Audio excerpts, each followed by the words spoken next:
ತಿಳುವಲ್ಲಿ ತಿಳುವಳಿಕೆ ನೀನಾಗಿ ಚಲಿಸದೆಲೆ ಮನ ನಿಲ್ಲಿಸು ಗೋಪಾಲ ವಿಠಲ.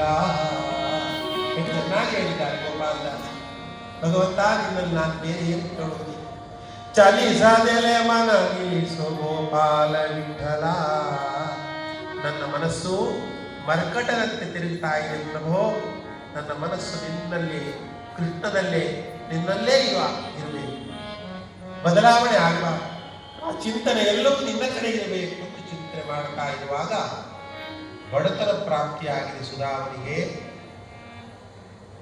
ಶೋಚ ಭಕ್ತಿಯನ್ನು ಮಾಡ್ತಾ ಇದ್ದಾನೆ. ಯಾರಲ್ಲಿ ಹೋಗಿ ಬೇಡಿದವನೆಲ್ಲ ಅಂಗಳದಲ್ಲಿ ಆ ಎಲ್ಲ ಕೃಷಿ ಕಾರ್ಯಗಳನ್ನು ಮಾಡಿದ ಮೇಲೆ ಉಳಿದಂತಹ ಭಕ್ತಗಳನ್ನು ತಂದು ಅದನ್ನು ಬೇಯಿಸಿ ಮಕ್ಕಳಿಗೆ ಕೊಡ್ತಾ ಇದ್ದಾನೆ. ಬಹಳ ಬಡತನ. ಆ ಬಡತನ ಎನ್ನುವುದು ಅವನನ್ನು ಸ್ವೀಕಾರ ಮಾಡಲಿಲ್ಲ.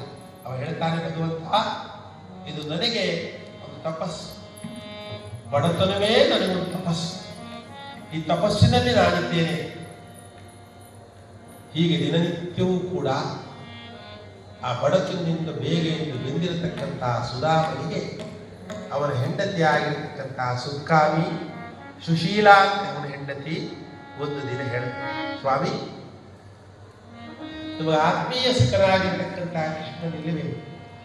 ಒಂದು ಬಾರಿ ಅವನಲ್ಲಿ ಕೇಳಿ ನಮ್ಮ ಕಷ್ಟವನ್ನು ಪರಿಹಾರ ಮಾಡಿ ಎಂದು ಕೇಳಿ ಎಂದು ಹೇಳುವಾಗ ಒಂದು ಬಾರಿ ಚಕ್ಕರೆ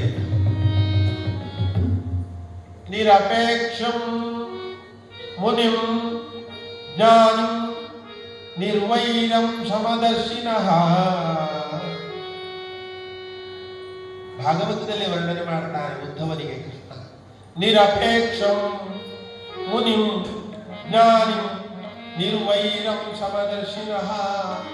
ಅವಧೂತರ ಲಕ್ಷಣವನ್ನು ಸುಧಾಮದಲ್ಲಿ ಆತ ಹೇಳ